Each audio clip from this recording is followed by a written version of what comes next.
Have you ever heard of a plane that costs $2 billion and leaves no sound, no shadow behind? It flies over enemy territory unnoticed. It carries nuclear weapons and can strike first without ever revealing itself. But why were only 21 of these aircraft ever built? Why did the project almost get killed in Congress? And how did it become the most secretive and most controversial aircraft in history? This is the story of the B-2 Spirit. It has no tail, no external communication, and no equal. In the second half of the 20th century, strategic bombers quickly began to lose their relevance as a primary means of nuclear deterrence. The reason? Because the Soviet air defense system, ranging from the long-range SAMs like the S-75 and S-200 to a layered radar network, had become capable of detecting and destroying targets long before they could reach launch range. By the 1970s, the American B-52, the Cold War icon of nuclear intimidation, had turned into a slow, vulnerable target in the sky. Alternatives like the Minuteman III missile and the Ohio-class submarines with Trident warheads were pushing bombers out of the nuclear triad. Inside the Pentagon, that raised serious concerns. Once launched, a missile couldn't be called back, but a bomber could be redirected or aborted mid-flight. By the late 1970s, the new buzzword was penetrating strike platform, a vehicle capable of deep strikes into enemy territory without needing an escort fleet or suppressive campaign. The concept was born at the crossroads of two major technological breakthroughs. The first is the development of low observable technology, that is, stealth, have-blue, and senior trend programs. And the second is the appearance of the arrival of JDAM smart bombs and cruise missiles, which enabled precision strikes without entering the heart of enemy airspace. So the US needed a bomber that could not only reach its target, but do so undetected, with surgical accuracy, and no reliance on outside factors. The B-2 program took shape in a climate of political friction between the US Air Force, Congress, and the Reagan administration, and that friction would shape its future. In the early 1980s, President Reagan's team adopted US military superiority as a central slogan. Several massive defense projects were greenlit: SDI, Star Wars, the B-1B Lancer, and the B-2. But the US Congress was much less supportive of such megaprojects. With a Democratic majority, lawmakers began steadily slashing defense spending, including next-gen aviation. Soon, this would explode into a public scandal. But let's not get ahead of ourselves. Let's go back to the design rooms where the B-2 was born. The B-2 took over a decade to develop. The journey began in 1976 with the launch of the Advanced Technology Bomber (ATB) program, aimed at creating a strategic bomber capable of slipping through Soviet air defenses. 2 years later, Northrop Corporation begins fundamental research on low observable aerodynamics. While Boeing and Lockheed offered competing designs, it was Northrop's radical flying wing concept that won the Pentagon's favor, a configuration unlike anything that had flown before, and becomes a contractor for the Ministry of Defense. Then came the big moment. July 20th, 1989. It takes to the sky for the first time. The prototype, dubbed AV-1, named Spirit of America, makes its first test flight from Edwards Air Force Base, California. The test lasts 2 hours, marking the beginning of an intensive flight testing program. It included takeoff, mid-speed maneuvers, and a smooth landing. 2 pilots, altitude 4,500 meters, speed up to 460 kilometers an hour, subsonic. The aircraft demonstrated the expected stability. This was the key.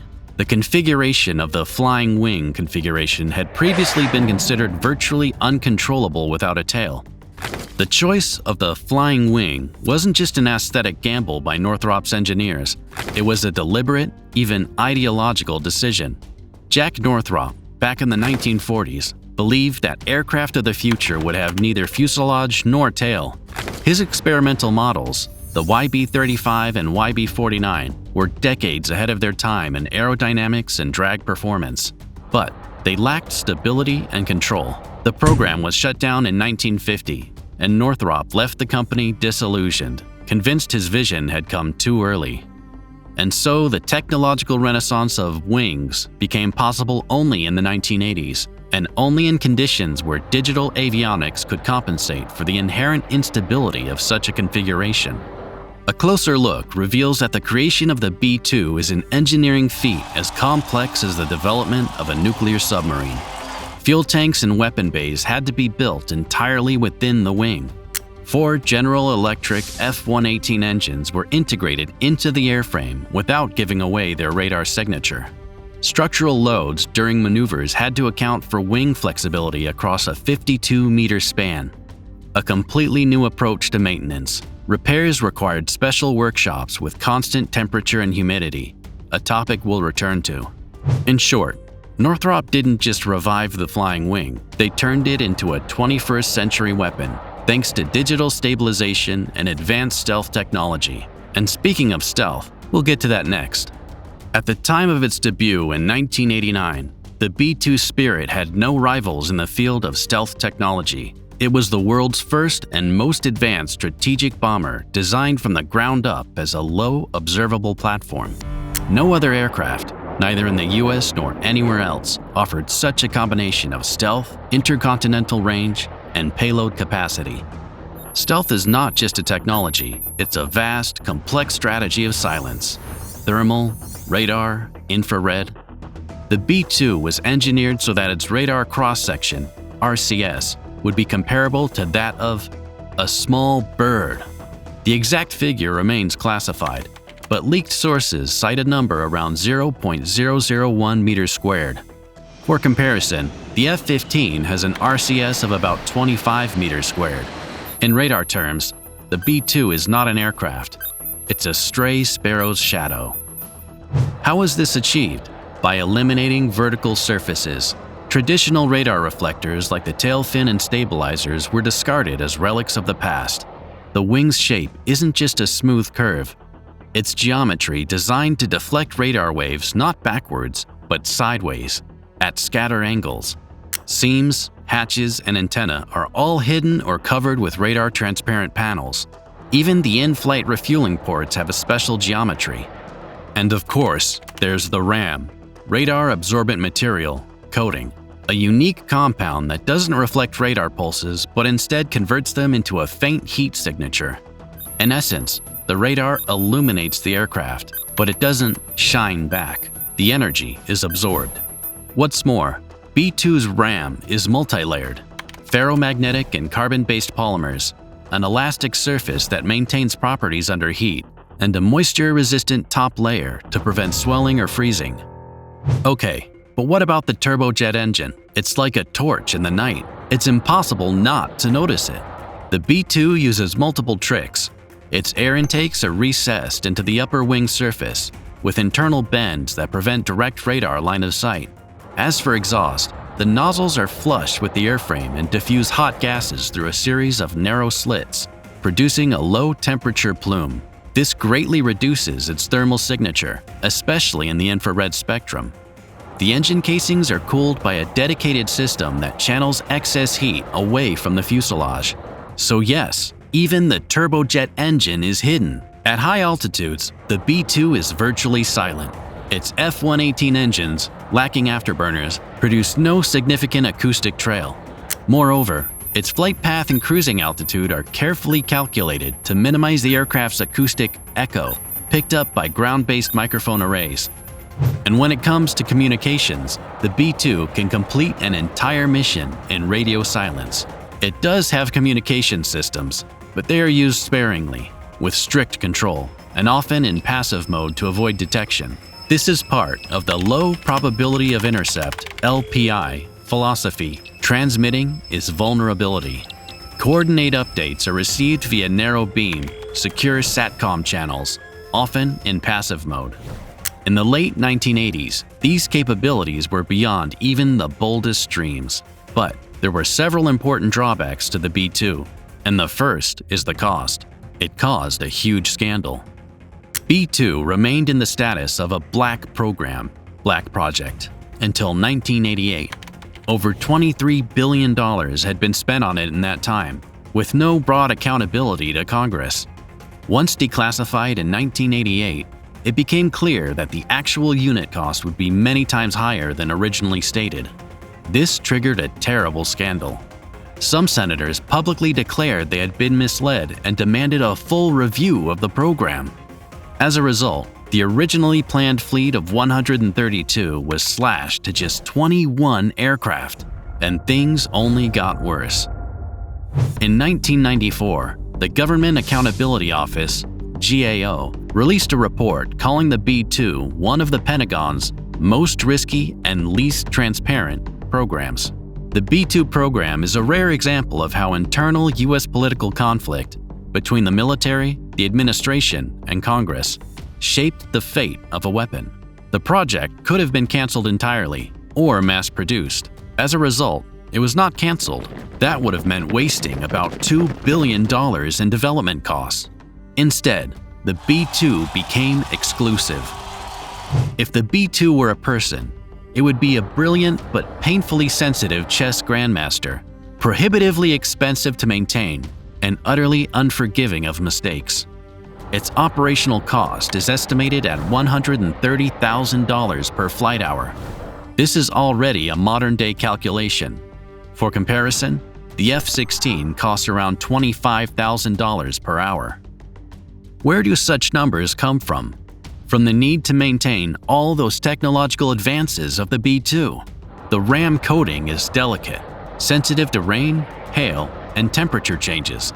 After each flight, the coating must be inspected for microdamage, bubbles, and peeling. Repairs are done by hand, with gloves and a brush, using a unique compound. Even a minor scratch can increase the RCS. That's why the B-2 can't simply be left outside. Its hangars are climate-controlled to about 21 degrees Celsius, with humidity kept between 40 to 50%. Dozens of such climate domes were built around the world to cater to this single aircraft. Maintenance in gloves and under NDA. Engineers require clearance for Special Access Programs, SAP. A leak can lead to criminal charges. Even a bolt from a B-2 can't be replaced with one from an F-22 without proper certification. Every 3 to 5 years, the B-2 undergoes a cycle of deep modernization, which includes upgrades to communication systems, SATCOM, Link 16, satellite navigation with anti-jam features, integration of new weapon types, such as the B-6112 nuclear bomb with INS plus GPS guidance. The digital cockpit is being upgraded with new screens and adapted for use with helmet-mounted projection systems. All these procedures take place in the low observable refresh mode, where maintaining stealth is just as critical as modernization. There is, in fact, no allied version of the B-2, not even hypothetically. This isn't just about the price tag. Most of its systems are classified under SAP, SAR, Special Access Required. Even within the U.S. Air Force, access to B-2 documentation is strictly layered and limited. Not even Australia, the UK, or Japan, America's closest allies, has ever been granted full participation in the B-2's design or testing phases. It is a sacred, indivisible weapon. Yugoslavia, 1999. Operation Allied Force marked the B-2's combat debut. Just 6 aircraft carried out nearly 600 strikes on targets in Serbia, about 2% of total sorties, but responsible for 11% of all munitions dropped. The most remarkable part, every mission was flown from the continental U.S., from Whiteman Air Force Base in Missouri. Each round trip took 30 to 40 hours, including 4 aerial refuelings. It was a demonstration of power. America showed it could bomb another continent without ever relocating its strike aircraft. The B-2 uses JDAMs, Joint Direct Attack Munitions, the first GPS-guided smart bombs in history, with a margin of error of under 10 meters. Mobile radars, headquarters, ammunition depots, and bridges were hit. Targets were chosen exactly as air defenses would normally protect, and the B-2 went where others could not. In the 2003 invasion of Iraq, the B-2 was among the first to strike under Operation Shock and Awe, aiming to cripple military command and communication networks. Its defining feature became clear. In a single sortie, it could deploy 80 guided bombs, each weighing 250 kilograms. Fully integrated into the C4ISR system, the B-2 could receive real-time targeting data and redirect JDAMs mid-flight. The strikes were carried out at night, at an altitude of more than 15 kilometers, outside the radio horizon of most radars and air defense systems. The B-2 also saw action in Afghanistan. Used against fortified Taliban positions in the mountains, it became a near-mythical suppression tool. Silent flyby, fortress gone. From its inception, the B-2 was designed as a dual-role platform, capable of delivering both conventional and nuclear payloads. These include B-2111, a penetrating nuclear bomb against underground bunkers; B-83, the most powerful freefall bomb in the U.S. arsenal, up to 1.2 megatons; B-6112, from the 2020s, a high-precision variant with INS plus GPS guidance. The B-2 can get close without being seen. Unlike ICBMs or SLBMs, it remains a flexible tool of coercion, one that can be recalled or retargeted. Unofficial reports suggest that B-2s remain on standby, ready to launch a nuclear response. Storage sites include bases on Guam, Diego Garcia, and, of course, within the U.S. Yes, the B-2 is still operational, but almost as soon as it revealed its power, it began to age. Behind the aura of stealth and precision lies a simple truth. The B-2 is a highly specialized tool, and in some scenarios, it falls short compared to older, louder, more visible aircraft. Why? Lack of versatility. The B-2 is designed for precision strikes on hardened, fixed targets. You can't send it on patrol. You can't land it in the mud. You can't give it a find and destroy mission. Unlike the B-52 and B-1B, it cannot launch beyond visual range air-to-ground missiles. AGM-158 JASSM were not integrated as of the 2020s. It also cannot carry long-range nuclear missiles without specific modifications. Its internal bay is flat and geometrically constrained. Not all modern ordnance fits inside. Though built for stealthy penetration, the B-2 is vulnerable in dense, multi-layered combat environments. It lacks active electronic warfare systems, ECM, unlike the B-1B. It flies alone and cannot count on fighter escort. Their presence would give it away. If detected, it becomes an easy target, subsonic, low maneuverable, and defenseless. Moreover, in bad weather, it's often forced to abandon flights, not because of aerodynamics, but because of its RAM coating, which degrades in rain, snow, and hail. Stealth in a storm means no stealth at all. Every B-2 mission is a major operation. It requires hundreds of personnel, multiple airborne refueling tankers, and precise meteorological forecasting. If anything goes wrong, the aircraft either turns back or doesn't take off at all. And if it suffers combat damage, repairs can take weeks. Moreover, not all the infrastructure of the U.S. Air Force is capable of conducting it. This makes it an inflexible tool in a prolonged, high-intensity conflict. And most importantly, as sensor technology advances, B-2's stealth edge becomes increasingly temporary. The B-2 is aging, day by day. But the U.S. already has an answer for all the problems. Meet the B-21 Raider. The B-21 Raider is essentially a reimagining of the B-2, with all its shortcomings in mind. The focus is on modularity. A single airframe can carry different mission packages, including cyber and electronic warfare systems. Operating costs are being slashed, with a target of $30,000 to $40,000 per flight hour.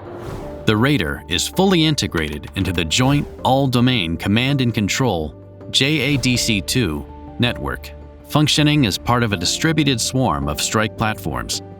The aircraft was unveiled on December 2, 2022, and made its first flight in 2023.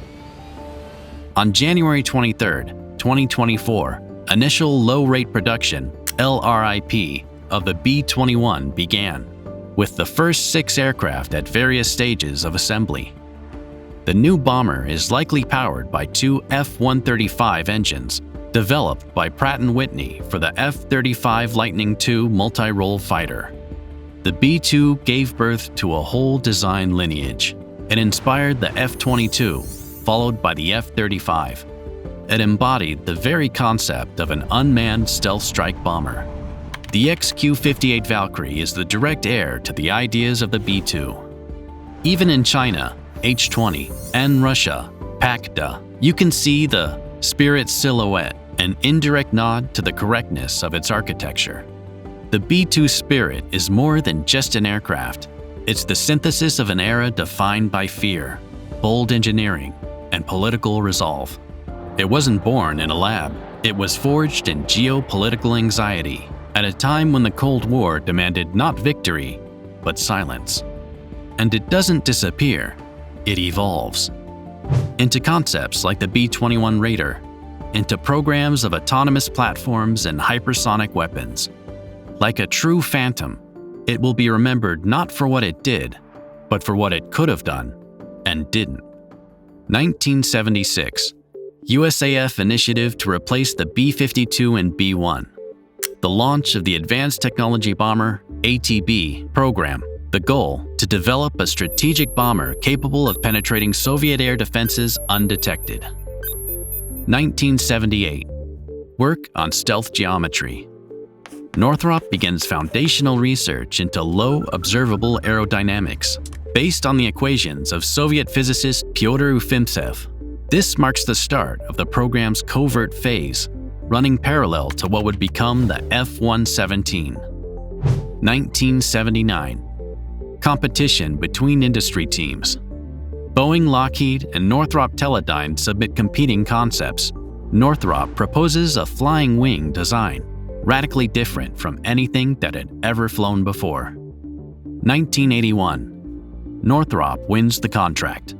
The U.S. Department of Defense selects Northrop as the lead contractor for the ATB. The project shifts into Black status, a Special Access Program, SAP. 1982 to 1985. Design and secret construction phase.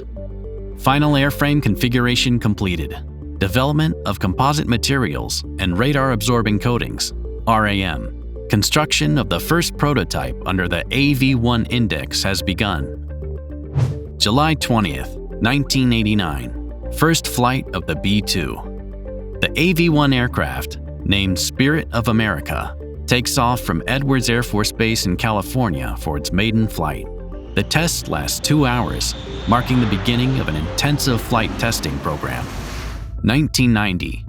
First official photos released. The B-2's appearance is publicly revealed for the first time. The U.S. showcases its invisible bomber to the world at the height of tensions with Iraq and on the eve of the Gulf War. 1993. Major program cutback.